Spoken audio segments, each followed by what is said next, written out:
Halo, perkenalkan nama saya Raffi Daswanta Tarigan. Saya dari Universitas Pancasila Bekasi, NIM 289205046, Fakultas Ekonomi Bisnis, Program Studi Manajemen, semester 4. Saya di sini ingin mengerjakan tugas UTS dari mata kuliah Manajemen SDM dengan dosen pengampu Bapak Dr. Raymond Hasangapan Mikael, SEMM.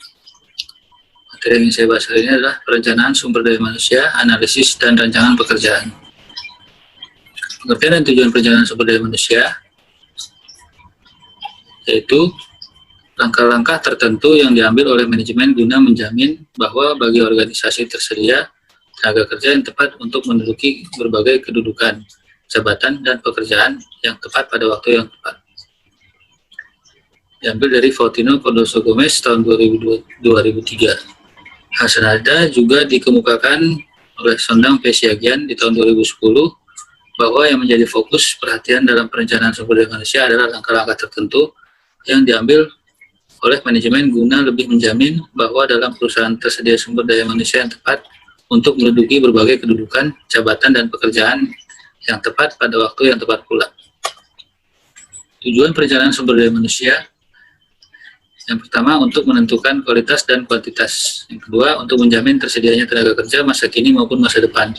Yang ketiga, untuk menghindari terjadinya mismanagement dan tumpang tindih dalam pelaksanaan tugas. Yang keempat, untuk mempermudah koordinasi, integrasi, dan sinkronisasi sehingga produktivitas kerja meningkat. Yang kelima, untuk menghindari kekurangan dan atau kelebihan karyawan. Yang keenam, untuk menjadi pedoman dalam menetapkan program penarikan, seleksi, pengembangan, kompensasi, pengintegrasian, pemeliharaan, kedisiplinan, dan pemberhentian karyawan. Yang ketujuh, menjadi pedoman dalam melaksanakan mutasi atau vertikal atau horizontal dan pensiun karyawan. Yang kedelapan, menjadi dasar dalam melakukan penilaian karyawan. Faktor-faktor yang mempengaruhi perencanaan sumber daya manusia yaitu: 1. Perkembangan ekonomi. 2. Kondisi sosial, politik, hukum mempunyai implikasi pada perencanaan sumber daya manusia. Yang ketiga, perkembangan teknologi atau komputer secara dahsyat. 4. Pesaing. 5. Rencana strategis perusahaan. Yang keenam, dalam jangka pendek, para perencana menerjemahkan rencana-rencana strategi menjadi operasional dalam bentuk anggaran. Yang ketujuh, perancangan kembali pekerjaan-pekerjaan dapat secara radikal berubah kebutuhan dan memerlukan berbagai tingkat keterampilan yang berbeda dari para karyawan di masa mendatang. Yang kedelapan, permintaan sumber daya manusia dimodifikasi oleh kegiatan-kegiatan karyawan, pensiun, permohonan berhenti, terminasi, dan kematian, semuanya menaikkan kebutuhan personalia. Metode informasi dan peramalan PSDM. Metode informasi dan peramalan PSDM itu metode PSDM.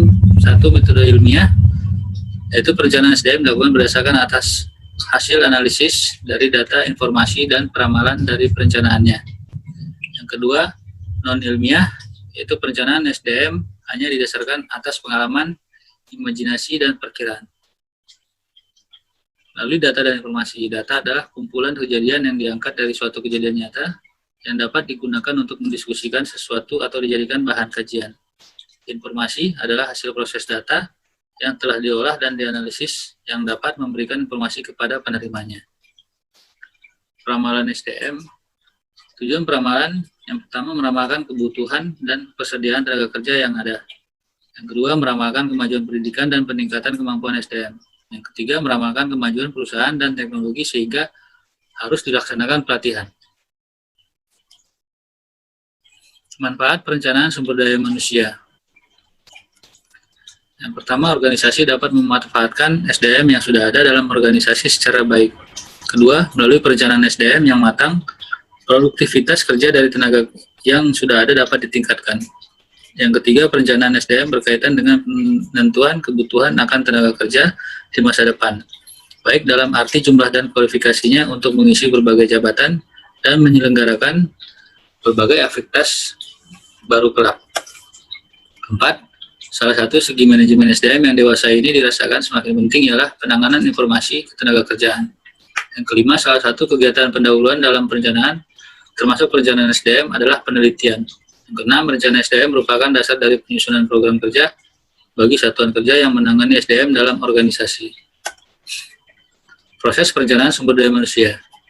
Itu alokasi ini membutuhkan pengetahuan untuk dapat meramal kemungkinan apa yang akan terjadi kelak, seperti perluasan, pengurangan pengoperasian, dan perubahan teknologi yang dapat mempengaruhi organisasi tersebut.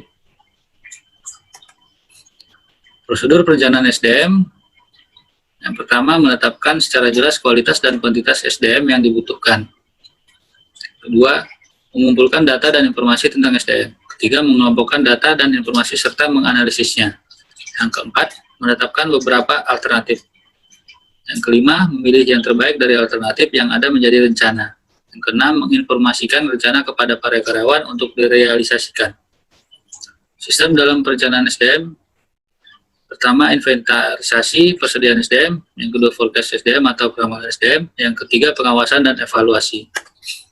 Pengertian analisis pekerjaan, yaitu mendapatkan orang yang tepat pada suatu pekerjaan tertentu sesuai dengan kemampuan, keahlian, dan pengalaman dalam melakukan suatu pekerjaan. Macam-macam tujuan diadakannya analisis pekerjaan. 1. Job description, 2. Job classification, 3. Job evaluation, 4. Job design restructuring, 5. Personal requirement, 6. Performance appraisal, 7. Worker training, 8. Worker mobility, 9. Efficiency, 10. Safety, 11. Human resource planning, 12. Legal requirement. Teknik perancangan kembali pekerjaan. Menurut Shimamura tahun 2004, teknik-teknik desain pekerjaan dapat dilakukan dengan cara, yaitu pertama, simplifikasi pekerjaan yang disederhanakan atau dipecah-pecah menjadi bagian terkecil, biasanya terdiri dari beberapa operasi. Yang kedua, pemekaran pekerjaan. Terdapat 3 metode yang dapat dilakukan untuk pemekaran kerja, diantaranya rotasi pekerjaan atau job rotation, perluasan secara horizontal atau job enlargement, dan perluasan secara vertikal atau job enrichment. Yang ketiga, pemerkayaan pekerjaan. Pemerkayaan pekerjaan merupakan penambahan tugas dan tanggung jawab dari para pegawai untuk mengurangi kebosanan, tetapi memiliki fungsi yang bersamaan. Peran sumber daya manusia dalam merancang pekerjaan, yaitu hubungan yang sangat dinamis. Jadi masukan-masukan atau pikiran-pikiran yang cerdas tidak hanya bersumber dari atasan atau perusahaan karyawan, juga ada hak-hak mereka untuk berperan aktif dalam merancang pekerjaannya.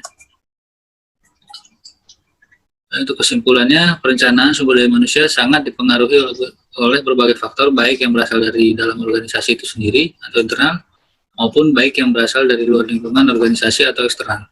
Manfaat dan tujuan perencanaan akan memberikan nilai-nilai positif bagi kepentingan organisasi atau suatu perusahaan.